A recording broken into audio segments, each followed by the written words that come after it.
We are once again at the point of no return. Maybe, possibly, if everything works out the way we're told it will. Donald Trump has told all who will listen more than once that this, insert the name of the state primary here, is where the nomination drive ends. Everyone else is toast and they need to get out of his way and admit he is the Republican presidential nominee. This time he could be correct. Maybe, possibly, if everything works out the way we're told. Welcome to America Votes 2016 here on Newsmax. I'm Ed Berliner, to be joined by the cast of specialists and experts you have come to know and love, and plenty of your phone calls during the hour at 1-877-Newsmax. Before we get to the hardcore commentary, let's go ahead and dig into some of the numbers, because the polls have just closed in Indiana.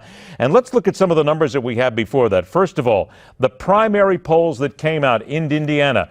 This is the place that Ted Cruz knew that he had to win, and had to win big. However, the numbers that we are working from today show Donald Trump at 43%, Ted Cruz at 32%, John Kasich at 15%. The delegates that are up for grabs in Indiana, this is key: 57 for the Republicans, 83 for the Democrats, but there are some things to talk about in there, which we will in this hour. And the GOP delegate count as it stands right now, with Donald Trump saying that he should be the nominee, 1237 or not, it doesn't make a difference. He's got 996, Ted Cruz 565, with 571 still available. There is no direct line for Ted Cruz to become the nominee. We all know that. John Kasich at 153 delegates at this point. All right. Let's go ahead and start picking apart the flotsam from the jetsam, because we'll talk about Republicans here at the beginning and we'll get to the Democrats in a moment.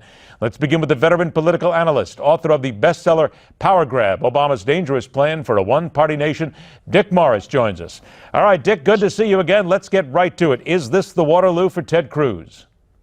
Yeah, I think it is. If Cruz loses tonight, and the numbers you were quoting before are poll numbers, I gather, not... Yes, not they were all the preliminary numbers. Well, are they exit polls or... No, polls? they're all the preliminary numbers prior to today. Yeah, right. If that is true, and if the actual votes fall in that line, this is it for Cruz. He can't win now. And I don't think he'll pull out. I don't really think he should pull out, because you never know what's going to happen until somebody gets 1237, which is the majority. But Cruz has to win tonight. If Cruz does not win tonight, Trump is either going to get the nomination on the first ballot or be literally pocket change short of it, 10, 20, 25 votes. And I think that that's it. But why not pull out, Dick? Because if you look at the social media today, if you look at a lot of the pundits, if you listen to everybody who covers the races on a day-to-day basis, they're saying that he has got to get out at this point, that it only makes sense to bring the Republican Party together. Of course, he thinks differently, but why, in your opinion, should he stay even if he loses? Well, politics is a game of inches, and you either have a majority or you don't. You don't pass a bill in Congress with 49 votes. And it's you either are over the finish line or you're not. And until Donald Trump breaks the plane, which I think will be on February 6th, on June 6th, I don't think anybody should get out of the race unless they clearly have no path to the nomination. And you can't say that about Cruz. Trump could, God knows what he could say. God knows how he could implode. There are times when he's imploded before in this campaign. And if he puts his foot in it enough, he could lose Oregon, Washington, and California, and give Cruz new life. But you're asking if right now, within the foul lines, within conventional wisdom, if this is it for Ted Cruz, I think I have to say it is. All right, let's go ahead and look at the other side then. The Democratic delegate count prior to this Indiana primary: Hillary Clinton with a monster lead, 2165. Bernie Sanders, 1357. He says, as well as Ted Cruz, that he is in this until the end. He's not going anywhere. His donations have dropped off here in the last month. So do you think that if indeed Bernie takes the loss tonight, well, let's wait a minute, stop there, because there are people saying that Bernie Sanders may just win and pull out Indiana. So isn't this a bigger issue here, that Bernie Sanders is the guy who's got Hillary Clinton on her heels? Stay there right to the end. Well, yeah, but the rules are different.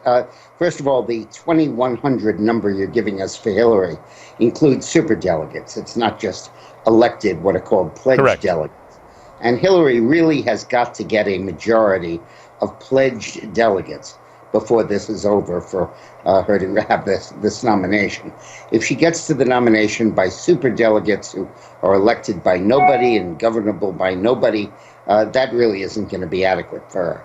So you got to subtract about 500 from her delegate total. Still a lead, but not a 2-to-1. And secondly, but on the other hand, Bernie Sanders' ability to catch up is very limited. California and New Jersey are basically winner-take-all states.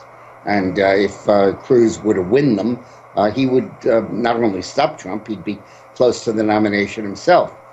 Bernie can win New Jersey and can win California, and he'd pick up 15 or 20 or 30 delegates or 40, cutting into Hillary's lead just a little bit. She'd barely notice it, because those are proportional representation. If you carry North California with about 500 delegates by 10 points, you just pick up 50. With regard to John Kasich, then, let's just make sure we bring everybody into the picture here.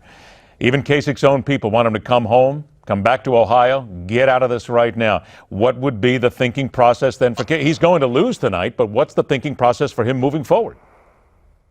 Well, again, until somebody has the nomination, nobody has the nomination. You can't look at the developments of this year and say that everything is going to go according to plan and be predictable and, settle back and just assume that it'll happen.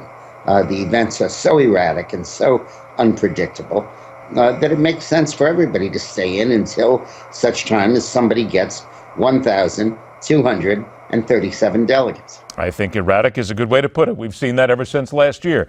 Dick Morris, hang tight because you will return later in the program, my friend. Thanks for joining us.